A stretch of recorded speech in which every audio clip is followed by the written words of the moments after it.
Bienvenidos a esta segunda parte de teoría atómica. En esta sección revisaremos desde el modelo atómico de Bohr hasta el modelo atómico de Schrödinger. Bueno, para eso pues necesitamos entender un poco lo que es teoría cuántica y es con el tema con el cual vamos a abrir este video. Muy bien. La teoría cuántica tiene sus inicios durante el transcurso del siglo XIX.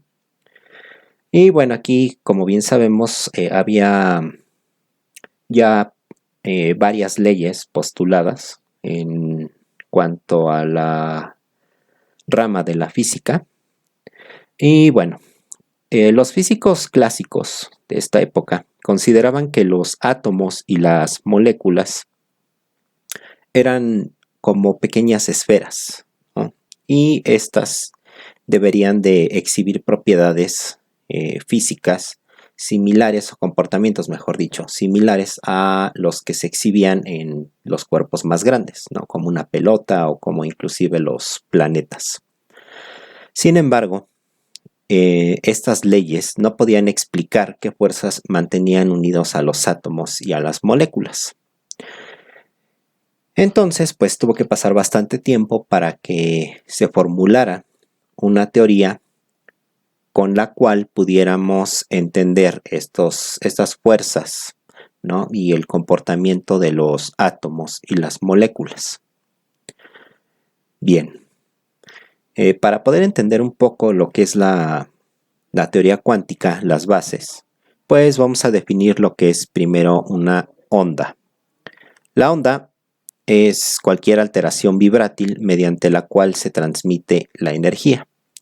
¿Ok? Bueno, la onda va a tener varias partes, ¿sí? Cuando hablamos de un punto hacia otro, vamos a estar hablando de lo que es la longitud de onda, que la vamos a representar por la letra lambda. Y nos dice que es la distancia entre dos puntos iguales de ondas sucesivas. Esta longitud de onda se va a poder representar en metros, centímetros o nanómetros, que lo correcto sería representarlo en nanómetros, ¿no? Un nanómetro es igual a 1 por 10 a la menos 9 metros. Bien, la amplitud va a ser la distancia vertical de la línea media de una onda a su cresta o su valle. Esto es la cresta, el valle, ¿sí? Entonces, esta distancia que va a haber del punto medio, por así decirlo, es lo que vamos a definir como amplitud. Ok, la frecuencia es el número de ondas que pasan por un punto particular en un segundo. Estas van a poderse medir en hertz o en ciclos. Un hertz es igual a un ciclo. Y lo correcto es representarlo en hertz. Muy bien. La frecuencia la vamos a representar ahora con la letra V minúscula. Todo esto en conjunto nos da la fórmula para poder calcular la velocidad de onda, ¿no? Que es multiplicar la longitud de onda por la frecuencia. Esto es más un poquito de física, pero ahorita entenderemos más adelante por qué es necesario entender estos conceptos. Muy bien. Por otro lado, tenemos un tipo de onda muy especial, que es la onda electromagnética, la cual por definición es que tiene un componente de campo eléctrico y un componente de campo magnético. Representado de una forma gráfica, podemos observarlo de esta forma. Sí, el campo eléctrico va a ser lo que tenemos en color rojo y el campo magnético lo que tenemos en color azul. Estas ondas electromagnéticas, lo que queremos decir con esto es que se van a propagar en dos campos al mismo tiempo, ¿sí?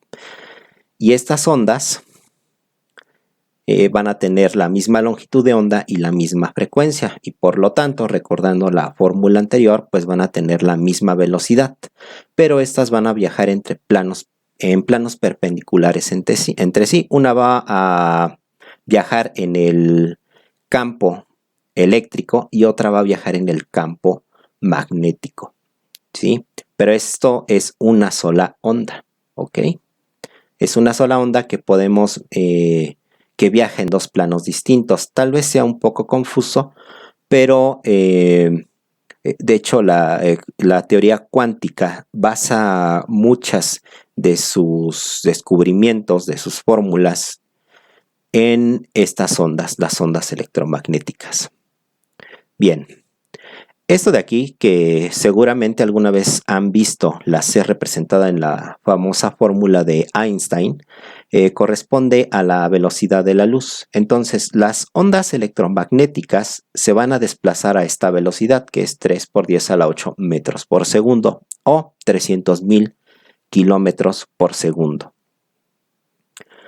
Ok, una vez teniendo en cuenta esto, también tenemos que considerar lo que es el espectro electromagnético, ¿sí? Como bien sabemos, vamos a tener frecuencias y vamos a tener longitudes de ondas. Ambas van a ser inversamente proporcionales y dependiendo, obviamente, de el tipo de frecuencia y de longitud de onda que manejen, pues vamos a tener los diferentes tipos de ondas que conocemos, ¿no? Tenemos desde los rayos gamma, que van a tener una frecuencia muy alta, pero una longitud de onda muy pequeña, ¿sí? Aquí podemos ver que esto está representado en metros sobre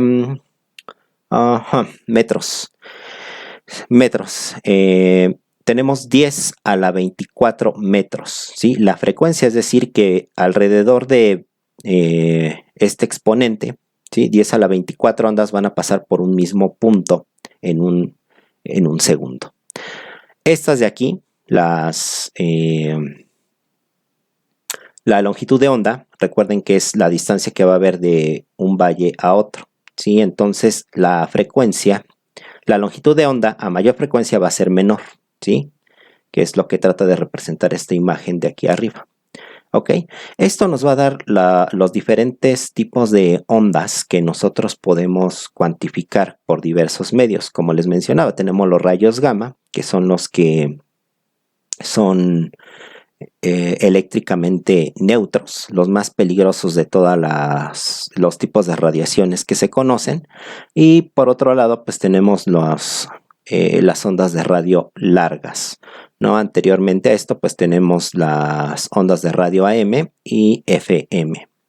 Tenemos las ondas de microondas, el espectro infrarrojo. Esto que tenemos aquí entre el 10 a la 16 y el 10 a la 14, estos son el espectro visible, que vendría a considerarse como la luz visible. La luz visible se encuentra dentro de este espectro de electromagnético, ¿ok? Por debajo tenemos los rayos ultravioleta y los rayos X. Estos espectros, tanto el ultravioleta como el infrarrojo, son indetectables, ¿sí? Esto que llamamos espectro visible es lo que nos permite ver absolutamente todas las cosas, que va a correr desde los 400 hasta los 700 nanómetros. Entonces, pues los colores más cercanos al espectro ultravioleta, que son los tonos azul oscuro y violetas, morados, son los que se encuentran en este tipo de, muy cercanos a la longitud de onda de los rayos ultravioleta. Ya los rayos ultravioleta no los podemos detectar y tan simple es como la radiación que proviene del sol. Podemos ver la luz blanca que proviene precisamente del sol, pero no podemos ver los rayos ultravioleta. ¿Ok? Esa es la gran diferencia. Nuestro sistema óptico está adaptado solamente para esta frecuencia, detectar estos tonos. Así es de que por muy increíble que parezca, sí, se especula que hay millones de colores que no podemos reconocer, que el ojo humano no puede reconocer. ¿Ok? Los tonos rojos y naranjas se van a encontrar en un espectro cercano a los 700 nanómetros, es decir, más hacia el infrarrojo, y de nueva cuenta, a partir del espectro infrarrojo nosotros no podemos detectar ese tipo de radiación. ¿Ok? Bueno. Aquí hay otro ejemplo, ¿no? Ondas largas, ondas de radio cortas. Tenemos de nueva cuenta el mismo la frecuencia y la longitud de de onda, expresadas en metros de nueva cuenta, ¿sí? Estos son los espectros de emisión, el ultravioleta, ¿sí? Aquí está, esta imagen es muy interesante porque aquí podemos ver de una manera un poco más es explícita el espectro de emisión de la luz visible. Ok, como ya les había mencionado, bueno, pues aquí tenemos dos puntos importantes a considerar y nos dice que la frecuencia y la longitud de onda son inversamente proporcionales. Como ya les había mencionado, a mayor longitud de onda, menor frecuencia, y a mayor frecuencia, menor longitud de onda.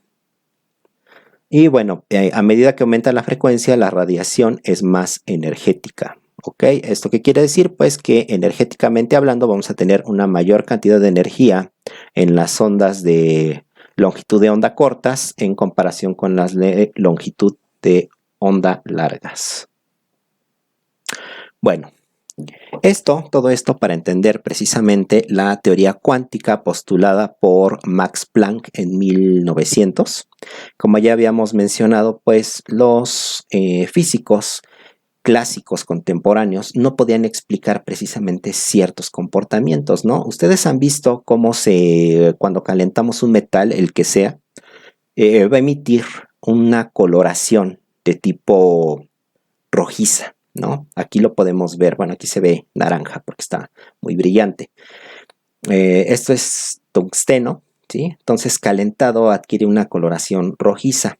Entonces Max Planck se preguntaba precisamente por qué al calentar metales es que podemos ver esa coloración rojiza, ¿sí? Y él de lo que se dio cuenta es que precisamente esta coloración roja es porque se acerca mucho hacia los tonos infrarrojos, de radiación electromagnética. Esto que vemos aquí en forma de energía calorífica no es más que radiación electromagnética, ¿sí? Solamente que obviamente la radiación al ser muy energética pues va a convertirse en energía calorífica.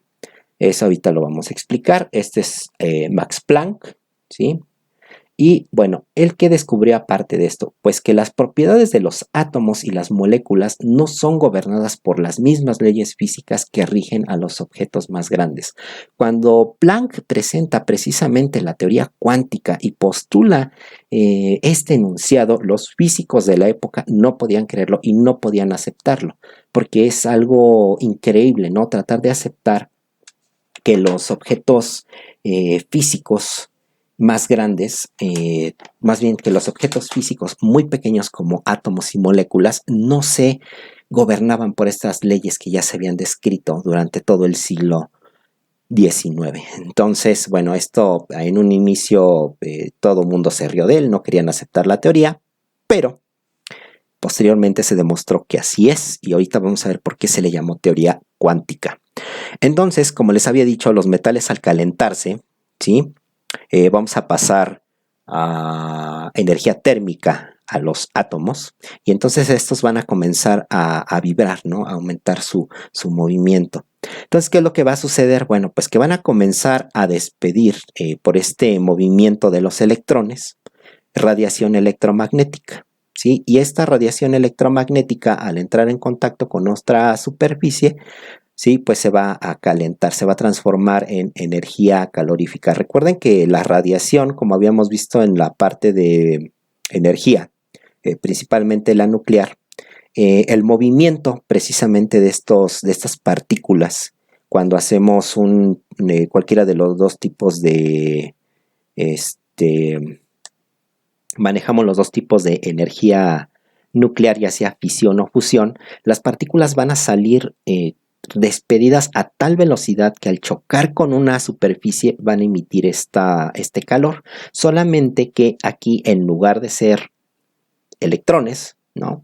O neutrones, mejor dicho, pues van a ser ondas electromagnéticas. Esto es lo que va a calentar la superficie del metal en primera instancia y posteriormente la superficie con la que entra en contacto. Este es otro tipo de transmisión de energía calorífica que posteriormente manejarán en física, ¿sí? Pero bueno, Planck es el que introduce el término de cuanto. ¿Qué es un cuanto? Bueno, pues él lo definió como la mínima cantidad de energía que se puede emitir o absorber en forma de radiación electromagnética. Esto que tiene que ver con lo que comentábamos hace un momento, ¿no? De que los átomos y las moléculas no se rigen por las mismas leyes por las que se gobiernan los sistemas macroscópicos. Bueno, pues resulta que en física, cuando se transfiere energía de un sistema a otro, ¿sí? No lo hace en cantidades precisas, cuantificadas, ¿sí? Lo hace en energías variables, no son, sí se pueden cuantificar en términos de saber cuánta energía le está pasando un sistema a otro, pero no es constante. En cambio, cuando Planck trabaja precisamente con estos metales y con la radiación electromagnética de ver por qué se ponían rojos los metales, pues es porque estaban emitiendo un tipo de radiación electromagnética, ¿no? Entonces los electrones se excitan tanto que producen ese brillo rojizo. Pero él se dio cuenta de esto, que a comparación de los sistemas macroscópicos en los átomos y niveles subatómicos, la energía sí está cuantizada, ¿sí? Sí está cuantificada. Y que ésta se transmitía en cantidades pequeñas, a las que él denominó cuantos, de ahí el nombre de teoría cuántica. Y ahorita van a ver todo lo que esto planteó y lo que supuso sentar las bases para lo que posteriormente se descubriría. Bueno, ya que estamos, pues este numerito que tenemos aquí es la constante de Planck, que la vamos a representar con una letra H en manuscrita. Y va a ser igual a 6.63 por 10 a la menos 34 joules por segundo. Si se dan cuenta, son cantidades muy, muy pequeñas. Esto es, al ser constante, este número no va a variar, siempre se va a presentar, ¿ok? Pero se le llama constante de Planck y va a ser utilizada es muy utilizada en mecánica cuántica. Ok. Entonces, una vez que Planck plantea esta parte de las ondas electromagnéticas, de la radiación que emiten los metales al calentarse, llega Einstein, ¿sí? Einstein, para ese entonces, lo que trataba de explicar era precisamente el efecto fotoeléctrico, ¿ok? ¿Qué es el fenómeno o el efecto fotoeléctrico? Pues es un fenómeno en el cual se expulsan electrones desde la superficie de ciertos metales expuestos a la luz de cierta frecuencia mínima. Y aquí lo tenemos representado. Esta fórmula solamente la vamos a considerar. Esto también tiene que ver con la energía. La E va a ser energía, va a ser igual a la constante de Planck por la velocidad de onda. ¿Ok? Bueno. Entonces, resulta que Einstein trata de explicar precisamente esto, ¿no? Del efecto fotoeléctrico. Tenemos la luz, llegan los fotones, chocan con la superficie del metal, los electrones están anclados aquí a los átomos del metal, y estos, al ser excitados, al alcanzar algo que se conoce como energía umbral, estos se desprenden y salen a una cierta velocidad con una determinada carga energética, ¿no? Que esto va a ser igual a un medio de la masa por la velocidad al cuadrado. Viéndolo de una forma un poco más animada, pues es lo que podemos ver aquí, luz incidente y los electrones desprendidos, ¿sí? O despedidos. Esto lo podríamos considerar como del por qué los metales reflejan la luz, por qué son brillantes, por qué solo los metales, por qué no los no metales como el carbono o el boro, ¿no? Y bueno, esto es precisamente lo que explica el por qué tienen esta capacidad, ¿sí? Los metales. Bueno, esto es el efecto fotoeléctrico. De aquí solamente necesitan recordar precisamente que es precisamente la expulsión de electrones desde la superficie de ciertos metales expuestos a la luz de cierta frecuencia mínima, que a esta frecuencia le podemos denominar como frecuencia umbral. Si no se alcanza la frecuencia umbral, los electrones no salen despedidos. Necesitan tener esa esa energía necesaria, ¿sí? Y por frecuencia nos referimos a esto del campo electromagnético, ¿sí? Esto de frecuencia es como la radio, ¿no? Hasta que no demos con la estación es que no la vamos a poder escuchar bien. ¿Sí? Entonces es exactamente con lo que sucede con los electrones y la luz incidente. Si no se tiene la frecuencia adecuada, por muy energética que ésta sea, no van a salir expulsados los electrones. ¿Sí? Tienen que dar exactamente en esa frecuencia umbral. Bueno, esto que tenemos aquí pues quiere decir que necesitamos una determinada energía para poder anular la energía que mantiene unidos a los electrones, a los átomos de los metales, para que estos puedan salir despedidos. Todo el mundo conoce al eminente Albert Einstein. Bueno, y él, ¿cómo llegó a esta conclusión? Bueno, pues él dedujo que la luz es en realidad un torrente de partículas. Y efectivamente, ¿no? Toda la luz visible que vemos son partículas, que son lo que vamos a llamar fotones. ¿Ok? Bueno, dedujo que cada una de estas partículas debe de poseer una energía, ¿sí? Y si posee una energía, pues también debe de poseer una masa. ¿Ok? Esta es la fórmula que vimos anteriormente, en donde, pues, como ya vimos, involucra la constante de Planck multiplicada con la velocidad de onda. ¿Ok? Esto no es necesario tampoco que se lo aprendan de memoria, pero sí que sepan precisamente de dónde viene todo esto. O sea, si no se hubiera planteado la teoría cuántica, no podríamos explicar el efecto fotoeléctrico. ¿Ok? La luz posee propiedades tanto de partículas como de onda. Acorde al tipo de experimento, la luz se comporta como onda o como torrente de partículas. Aquí estamos hablando de luz. Con este descubrimiento y con esta explicación que hace Einstein precisamente del efecto fotoeléctrico, es que se va a poder explicar la naturaleza dual del electrón, como veremos más adelante. Dato curioso o dato adicional, ¿no? Albert Einstein gana el Premio Nobel de Física precisamente por explicar el efecto fotoeléctrico, ¿sí? No lo gana por la famosa fórmula de energía es igual a masa por la velocidad de la luz al cuadrado. No, él no ganó el Premio Nobel por eso, él ganó el Premio Nobel precisamente por explicar el efecto fotoeléctrico, para que lo anoten por si se los llegan a preguntar. Muy bien. Entonces, todas estas cosas de partículas y el haber descubierto que las energías se manejaban precisamente en cantidades cuantificadas, que la luz es en realidad un torrente de partículas y que van a poseer tanto propiedades de onda como propiedades de partícula, que precisamente eso es lo increíble, el avance en la química cuántica y en la mecánica cuántica, que sería más adelante. Estas cosas, estos descubrimientos nos permitieron replantearnos cómo es que en realidad se comportan los electrones y las partículas subatómicas en un átomo. Entonces viene el modelo atómico de Niels Bohr. Niels Bohr ganó también premio Nobel precisamente por explicar el modelo atómico del hidrógeno. Él trabajó con hidrógeno y espectros de emisión. Entonces todos conocemos el modelo atómico de Niels Bohr, ¿no? Él nos decía que los electrones iban a estar girando alrededor de una órbita circular que se encontraba en el exterior del átomo, y en el centro íbamos a tener el núcleo con los protones y los neutrones.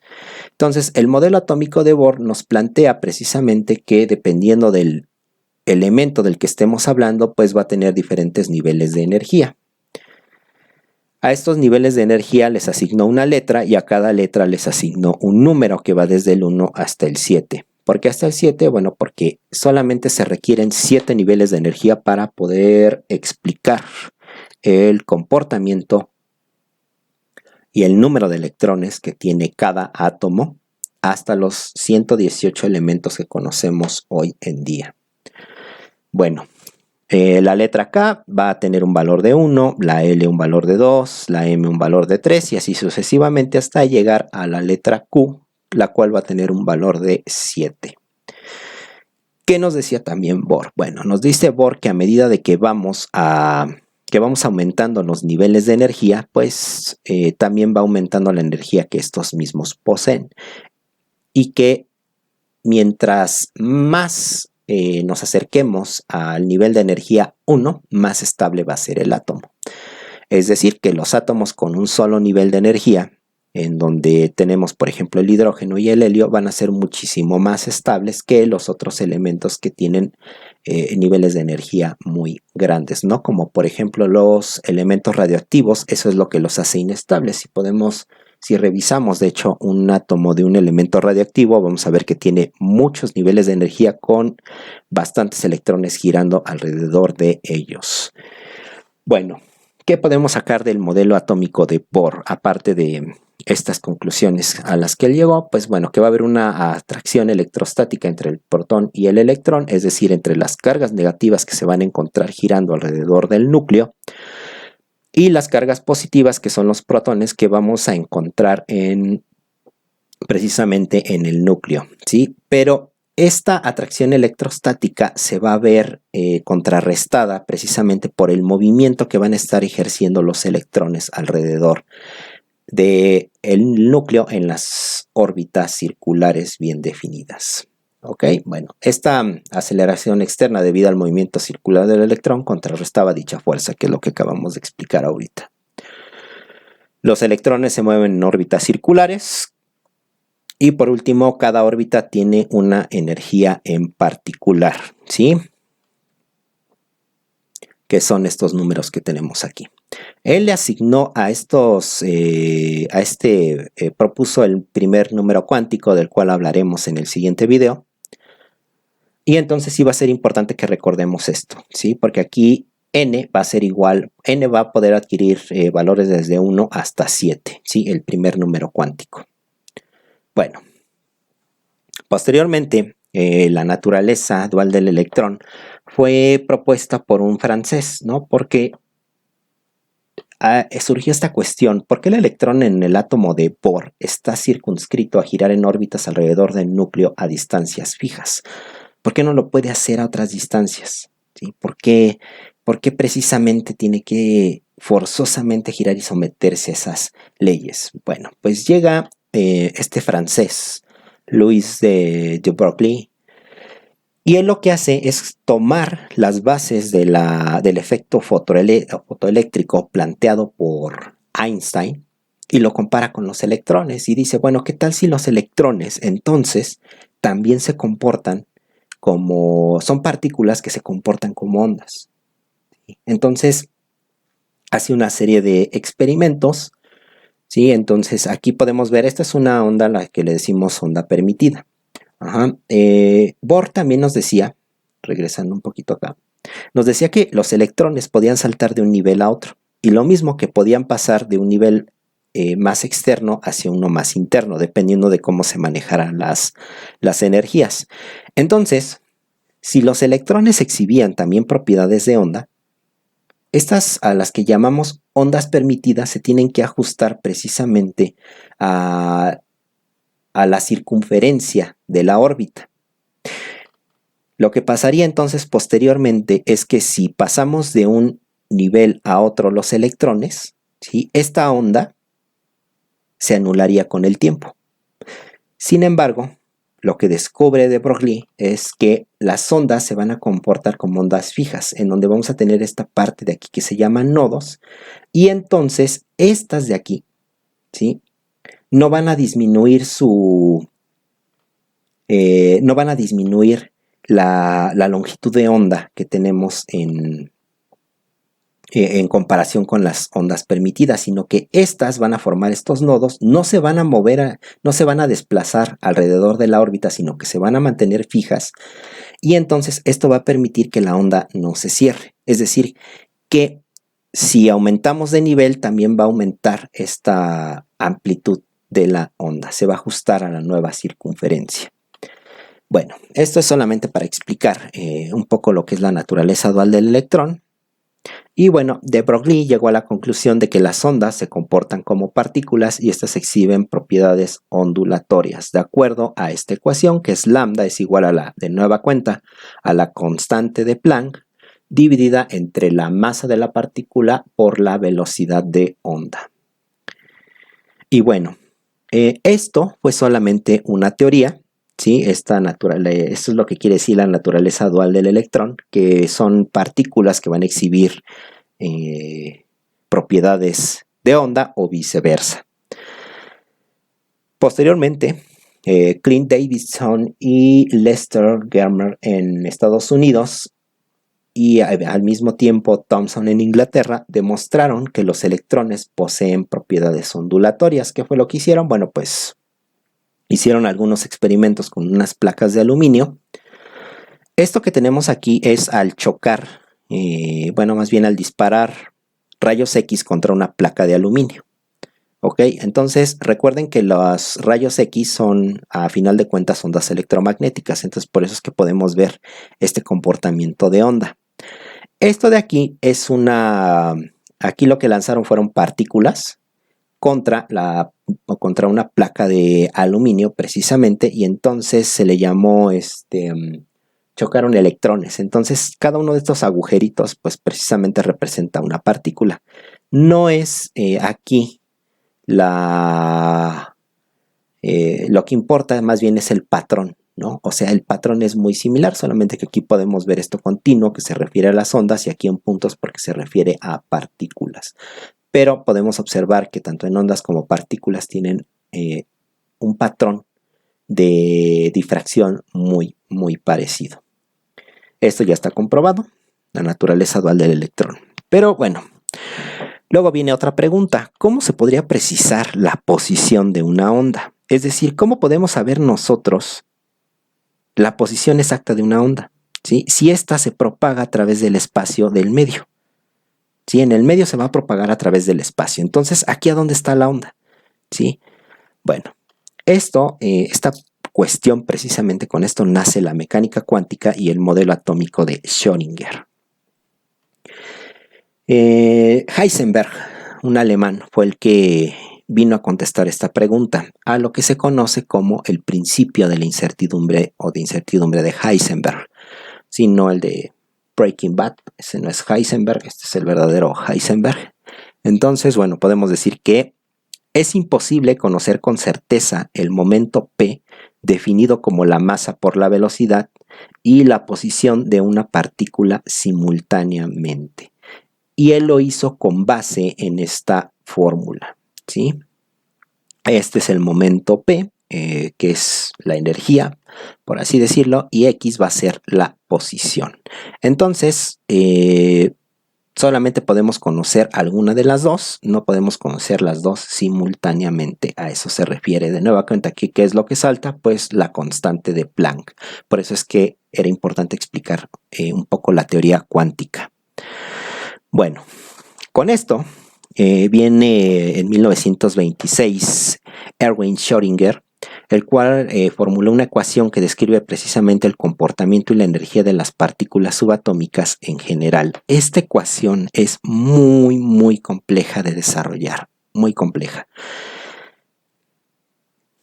Lo que podemos decir es que esta ecuación va a incorporar tanto el comportamiento de la partícula en términos de masa, como el de onda en términos de una función de onda, a la cual vamos a representar con la letra griega psi.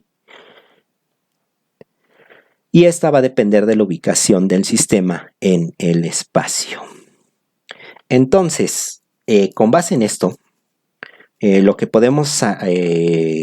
nace es un nuevo concepto, el cual es el de densidad electrónica, la cual vamos a definir como la probabilidad de encontrar un electrón en cierta región del átomo. Ese dato es lo que nos va a proporcionar la densidad electrónica. El señor Erwin Schrödinger, ¿sí? Y bueno, esto de aquí es el modelo atómico ahora más aceptado, ¿sí? Ya no se dice que los electrones se van a encontrar girando alrededor del núcleo en órbitas circulares. Sí, eso ya quedó completamente descartado. Ahora se propone que sean elípticas. Eso lo vamos a explicar también con números cuánticos. Y bueno, esto que vemos aquí en el centro es el núcleo, ¿sí? En estas tres imágenes. Esta densidad electrónica es el espacio donde se van a encontrar girando los electrones, ¿sí? Entonces, con la ecuación de Schrödinger, nosotros no podemos calcular exactamente a dónde va a estar un electrón, porque es imposible, se encuentra en movimiento, ¿sí? Y de acuerdo al principio de incertidumbre de Heisenberg, vemos que eso es imposible. Entonces, ¿para qué nos sirve la ecuación de Schrödinger? Bueno, la ecuación de Schrödinger lo que hace es calcular la probabilidad que tenemos de encontrar un electrón precisamente en esta nube electrónica. Entonces va a estar segmentada en estos espacios. Y como podemos ver aquí, en el más cercano al núcleo, tenemos una mayor probabilidad de encontrar un electrón en comparación con las que se encuentran fuera. Esto parecerá muy simple, pero no lo es. Esto está explicado en palabras demasiado sencillas, pero para poder resolver la ecuación de Schrödinger sí es bastante compleja. Sí es muy complicado, se los repito. Aquí tenemos que entre menor sea más bien la longitud del radio del núcleo, entonces vamos a tener una mayor probabilidad de encontrar un electrón, ¿sí? De hallarlo, en comparación que si nosotros tenemos un radio muy grande, entre más aumente el radio, pues menos probable va a ser que encontremos un electrón precisamente en el átomo. Y hasta aquí la parte de modelos atómicos número 2. Recuerden, aquí solamente revisamos dos modelos atómicos, el de Bohr y el de Schrödinger. El de Bohr es este que nos describe precisamente las órbitas circulares, y el de Schrödinger es el más aceptado actualmente porque este se basa en mecánica cuántica.